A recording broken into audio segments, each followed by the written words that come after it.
پہچان یہ ہوتی ہے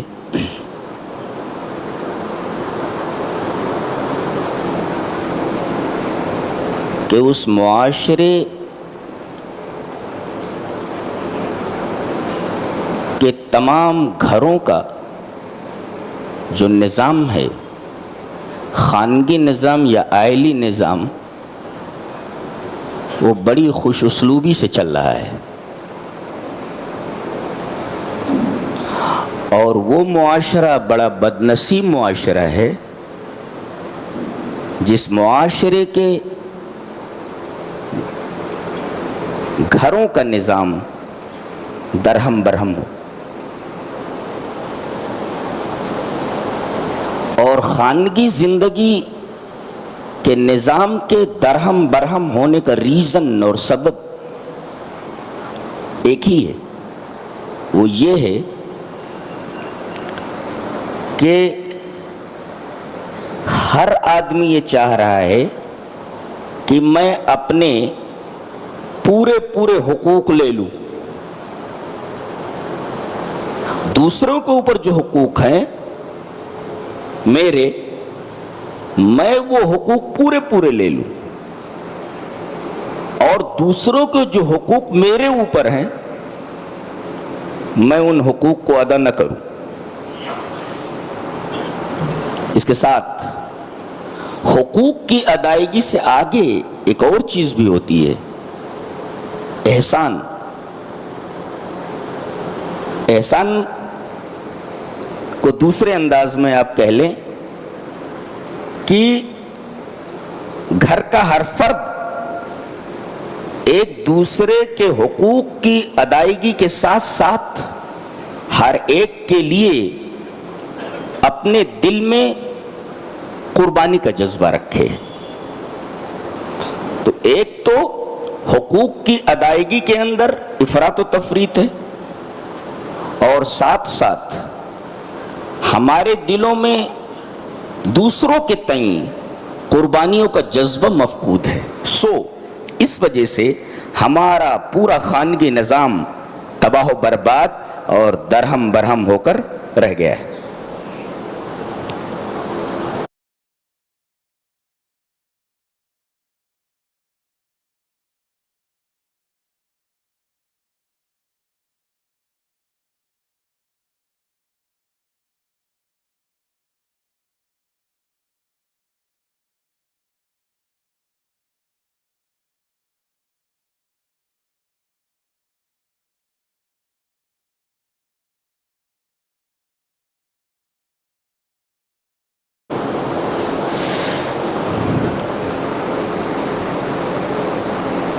اور ایسا معاشرہ انتہائی بدنصیب معاشرہ ہے۔ آئیے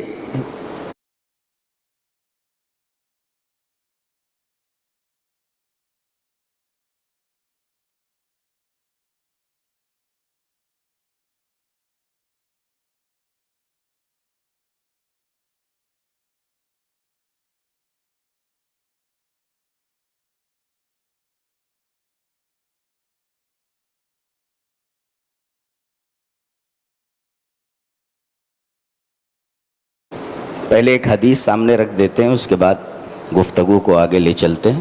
حدیث اس طرح، وعن ابن عباس رضی اللہ تعالی عنہما قال بینما النبی صلی اللہ علیہ وسلم علی المنبر اذ قال آمین ثلاث مرات فسئل عن ذلك فقال اتاه جبریل علیہ السلام فقال من ذکرت عنده فلم يصلی علیک فابعدہ اللہ قل آمین فقلت آمین قال من ادرک والدیہ او احدہما فمات ولم یغفر له فابعدہ اللہ قل آمین فقلت آمین ومن ادرک رمضان فلم یغفر له فابعدہ اللہ قل آمین فقلت آمین رواہ الطبرانی فی المعجم الکبیر۔ حضرت امام طبرانی رحمہ اللہ اس پوری حدیث کو ایسے ہی اپنی حدیث کی کتاب طبرانی میں لائے ہیں، اور راوی جیسا کہ معلوم ہوا حضرت عبداللہ ابن عباس ہیں، رضی اللہ تعالیٰ وہ فرماتے ہیں کہ نبی کریم صلی اللہ علیہ وسلم منبر پر تھے اور آپ نے منبر کے اسٹیپس چڑھتے ہوئے تینوں اسٹیپس کے اوپر آمین کہا 3 مرتبہ، 3 مرات، 3 ٹائمز۔ بعد میں آپ سے پوچھا گیا کہ خلاف معمول آپ نے یہ منبر کے تینوں اسٹیپس کے اوپر جو اپنے آمین کہا ہے، اس کی کیا وجہ ہے؟ تو آپ نے فرمایا جب میں پہلے اسٹیپ پر قدم رکھتا ہوں حضرت جبرائیل آتے ہیں، اتانی جبریل علیہ السلام، جبرائیل علیہ السلام آتے ہیں اور وہ کہتے ہیں کہ وہ آدمی بڑا بدنصیب ہے کہ جس کے پاس آپ کا نام لیا جائے اور وہ آپ پر درود نہ بھیجے، تو وہ آدمی بہت بڑا بدنصیب ہے، تو آپ آمین کہیے۔ تو میں نے آمین کہا۔ اس کے بعد وہ کہہ رہے ہیں کہ وہ شخص بھی بڑا بدنصیب ہے جو اپنے ماں باپ میں سے دونوں کو یا کسی ایک کو پائے فماتا اور مر جائے ولم یغفر لہو، مر جائے اور اپنی مغفرت نہ کرا سکے، تو ایسا آدمی بھی بہت بڑا بدنصیب ہے، تو آمین کہیے۔ تو میں نے آمین کہا۔ پھر حضرت جبرائیل نے یہ کہا کہ جو شخص رمضان کا مبارک مہینہ پائے اور اپنی بخشش نہ کرا لے، اللہ تبارک و تعالی سے خود کو معاف نہ کرا سکے، تو ایسا آدمی بھی انتہائی بدنصیب ہے، تو اے محمد صلی اللہ علیہ وسلم آپ آمین کہیے۔ تو میں نے اس پر آمین کہا۔ یہ 3 اشخاص ایسے ہیں جو بڑے بدنصیب ہیں، اور حضرت جبریل کی بددعا کے اوپر نبی کریم صلی اللہ علیہ وسلم نے آمین کہا ہے۔ پہلا وہ شخص کہ نبی کا نام آئے اور وہ نبی پر درود نہ بھیجے، بہت بڑا بدنصیب۔ اپنے ماں باپ میں سے دونوں کو پالے یا ایک کو پائے اور مر جائے، ان کی خدمت نہ کرے اور اسی حال میں اس کی موت آ جائے اور اپنی مغفرت نہ کرا سکے ان کی خدمت کر کے،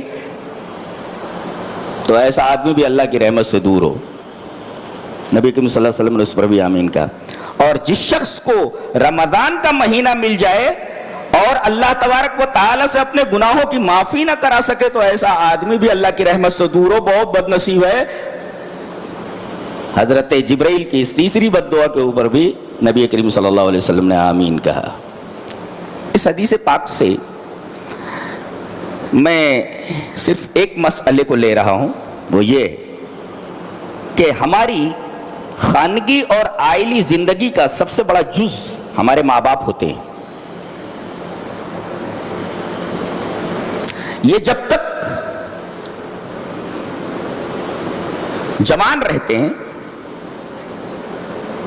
ان کے اندر قوت رہتی ہے، تب تک یہ اپنے بال بچوں کے لیے بڑی بڑی قربانیاں دیتے ہیں، اور جب بوڑھے ہو جاتے ہیں تو زمانے جاہلیت میں ایسا تھا کہ ماں باپ اگر بوڑھے ہو گئے، ہل ڈل نہیں سکتے، تو ماں باپ کو اٹھا کر کے پہاڑی کے اوپر رکھ آتے تھے تاکہ وہ وہیں بھوکے پیاسے تڑپ تڑپ کر مر جائیں یا جانوروں کی غذا بن جائیں۔ یہ ماں باپ کے ساتھ سلوک ہوتا تھا۔ اللہ تبارک و تعالی نے ہمارے گھر کے سب سے بڑے جز، سب سے بڑے پارٹ اور حصے کی کیا قدر و قیمت بیان فرمائی ہے اور کتنے حقوق بیان فرمائے ہیں، وہ ایک تو اس حدیث سے ہی واضح ہے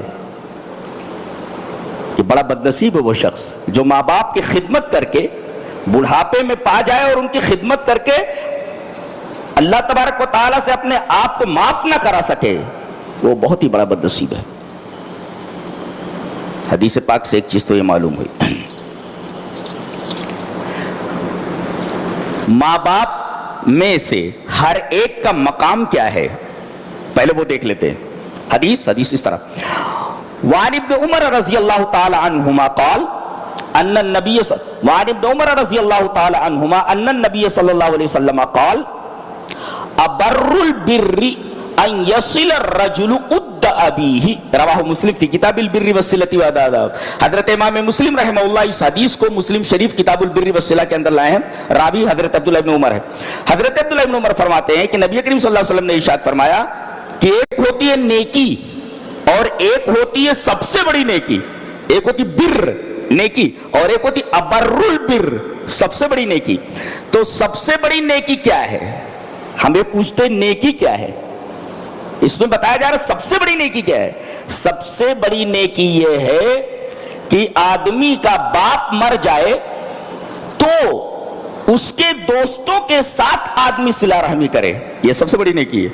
اب بتاؤ، باپ کے دوستوں کے ساتھ اگر صلہ رحمی کرنا اور حسن سلوک کرنا اگر سب سے بڑی نیکی ہے تو باپ کے ساتھ حسن سلوک کرنا کتنی بڑی نیکی ہے آپ تصور نہیں کر سکتے۔ یہ باپ کا حق ہے جی۔ اگر سب سے بڑی نیکی اس کے دوستوں کے ساتھ حسن سلوک ہے تو اس کے ساتھ حسن سلوک کرنا کتنی بڑی نیکی ہے۔ ابر البر ہے، سب سے بڑی نیکیوں میں سب سے بڑی نیکی ہے، یہ باپ کا حق ہے۔ ماں کا حق کیا ہے؟ حدیث اس طرح، وام معاویہ بن جاہمۃ السلمی ان جاہمۃ جاء الى النبي صلی اللہ علیہ وسلم فقال یا رسول اللہ اردت ان اغزو وقد جئت استشیرک فقال هل لك من قال نعم قال فالزمها فان الجنة تحت رجلیها، رواہ النسائی فی کتاب النکاح۔ حضرت امام نسائی رحمہ اللہ نسائی شریف کے اندر اس حدیث کو ایسے ہی کتاب النکاح کے اندر لائیں، راوی حضرت معاویہ ابن جاہمہ ہیں۔ وہ فرماتے ہیں کہ حضرت جاہمہ نبی کریم صلی اللہ علیہ وسلم کے پاس آئے اور کہا کہ اللہ کے رسول ایک بات پوچھنی ہے۔ کہا کہ بولو۔ کہا کہ میں جہاد میں جانا چاہ رہا، اردت ان اغزو، میں اللہ کی راہ میں لڑنے کے لیے جانا چاہتا ہوں،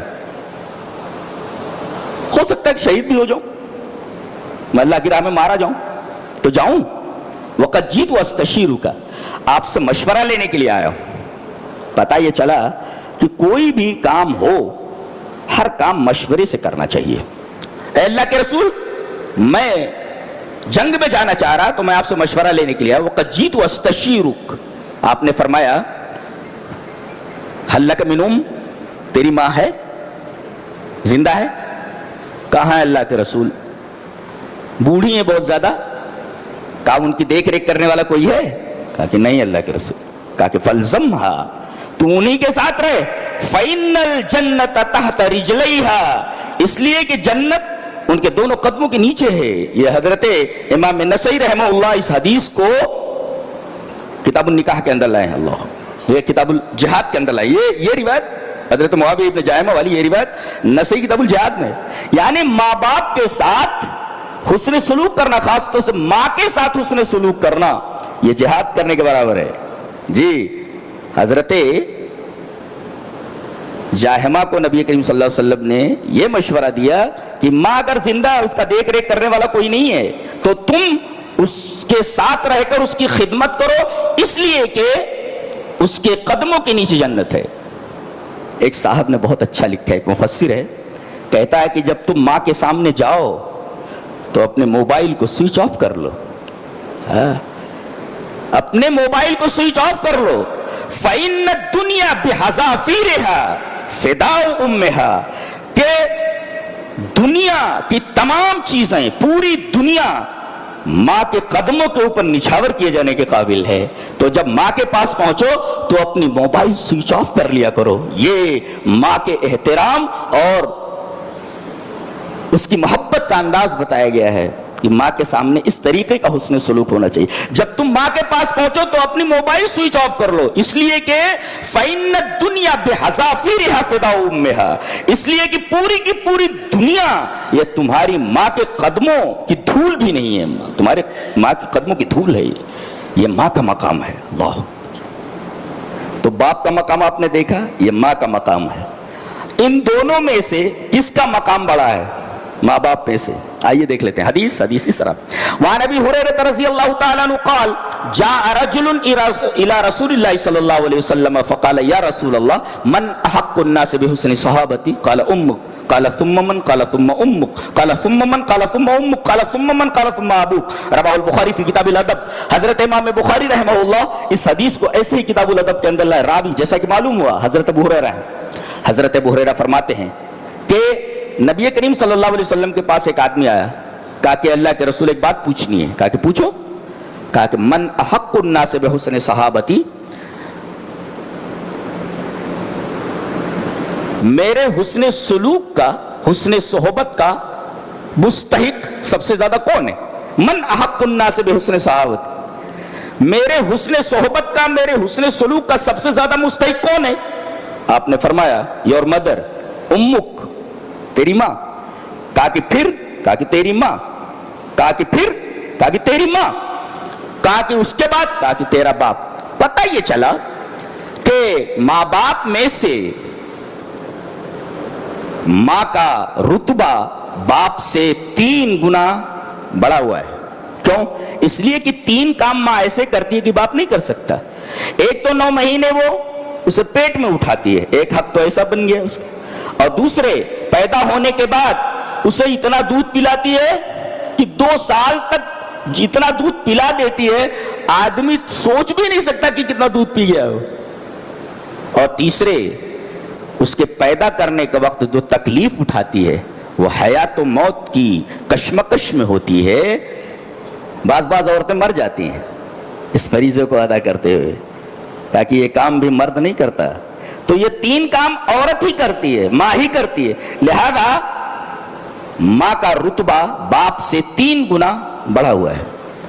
تو باپ کا حق آپ نے دیکھا، ماں کا حق آپ نے دیکھا، ماں باپ میں سے ماں کا رتبہ کتنے گنا باپ کے رتبے سے بڑھا ہوا ہے وہ بھی آپ نے دیکھا۔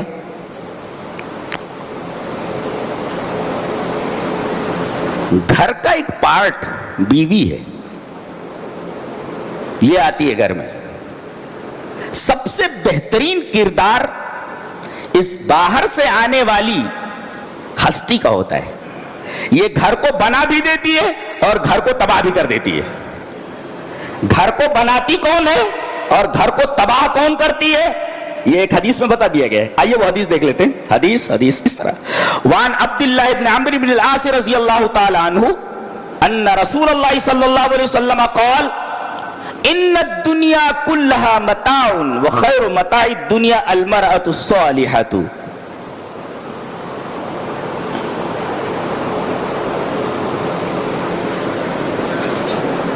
فرمایا گیا کہ حضرت عبداللہ ابن عمرو بن العاص رضی اللہ تعالیٰ عنہ اس روایت کے راوی ہیں، اور روایت یہ نسائی شریف کتاب النکاح کی ہے۔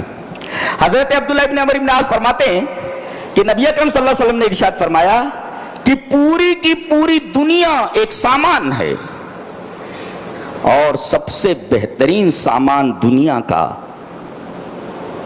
عورت نہیں ہے، نیک عورت ہے۔ ایک ہے عورت اور ایک ہے نیک عورت۔ اگر وہ صرف عورت ہے تو گھر بگاڑ دیتی ہے، اور اگر وہ صالحہ ہے تو گھر بنا دیتی ہے۔ اس وجہ سے نبی کریم صلی اللہ علیہ وسلم نے فرمایا کہ پوری کی پوری دنیا ایک سامان ہے، اور سب سے بہترین سامان عورت نہیں بلکہ نیک عورت ہے۔ اگر صرف وہ عورت کے جامے میں ہے تب گھر خراب کر دیتی ہے، اور اگر وہ صالحہ ہے تو گھر کو بنا دیتی ہے۔ تو گھر میں جب باہر سے کوئی لڑکی لائیے تو دیکھیے کہ لڑکی صالحہ ہے یا نہیں۔